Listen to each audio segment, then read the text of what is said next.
Je viens du dessin de presse, moi, à l'origine.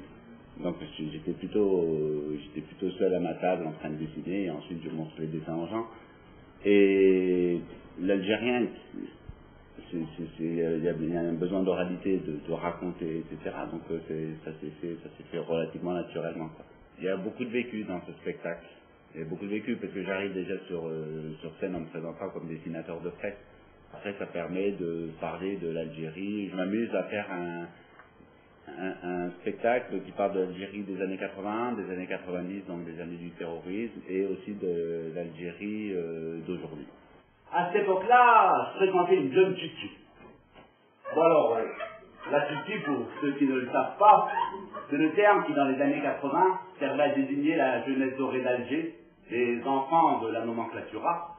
Mais la plus belle définition de la Titi, c'est un policier qui s'appelle Hampa Loulou qui me l'a donné.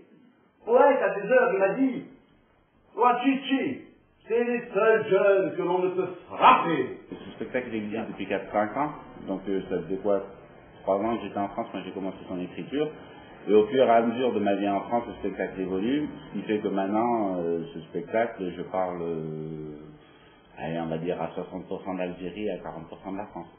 Il y avait un mec dans mon quartier, un peu plus âgé que moi, Jamel le beau gosse. Non mais on a fait Jamel le beau gosse, parce que vraiment, c'est un beau gosse. Pierre Rosard, hein, tellement il était beau, jamais on aurait dit que c'était un Algérien. Et Jamel le beau gosse, quand il revenait d'étranger, il réunissait tous les gamins de mon âge dans le hall de l'immeuble. On s'installait autour de lui et... Ah tiens, juste une parenthèse, hein, je ne sais pas si c'est vrai, mais moi on m'a dit qu'il y a un pays, ça doit être la Corée du Nord, ou une dictature comme ça, où les jeunes n'ont pas le droit de s'installer dans les halls d'immeubles sous peine de poursuite judiciaire. Heureusement, c'est pas dans un pays comme la France, des droits de l'homme qu'on verrait pas, hein. Ce genre de spectacle, ce qui est difficile, c'est l'humour, c'est-à-dire de faire rire les gens. Puisque le but du jeu, c'est d'arriver, enfin moi, comment je travaille, je parle d'un sujet qui est relativement tragique, puisque je parle quand même d'un pays qui a énormément souffert, en faisant rire les gens. Donc c'est arriver à jongler avec tout ça. Mais c'est le même principe que le dessin de presse. Moi, depuis que c'est devenu à la mode, je fais tout pour m'intégrer. Bien d'ailleurs, depuis que j'ai décidé de m'intégrer, maintenant, pour faire comme les Français, pour un oui ou pour un non, je râle. Ah, le métro il est bondé, je râle. Le train il a du retard, je râle. Un oranginer, ne pas de médecin, je râle. Parce qu'en Algérie, je râlais pas. Ah mais pas parce que c'est interdit, hein. Non, parce qu'en Algérie, contrairement aux autres pays du Maghreb, tu peux râler. Ça sert à rien. En tout cas, j'ai compris les codes de la société française. C'est une sorte de code. Je sais ce qu'il faut faire, ce qu'il ne faut pas faire. Ce qui peut blesser les gens, ce qui ne peut pas les blesser, ce qui est normal chez vous et ce qui n'est pas normal chez nous. Voilà, il y a des choses en France qui sont naturelles pour un Français et qu'un Algérien, ça peut le choquer. Et vice-versa, bien sûr. Moi, avant, je ne sais pas boire sur scène. Bien, un jour, j'ai vu Gad Elmaleh qui boit sur scène. J'ai vu Jamel Debbouze qui boit sur scène. Alors, je me suis dit, si les Marocains le font, pourquoi les Algériens ne le fassent pas?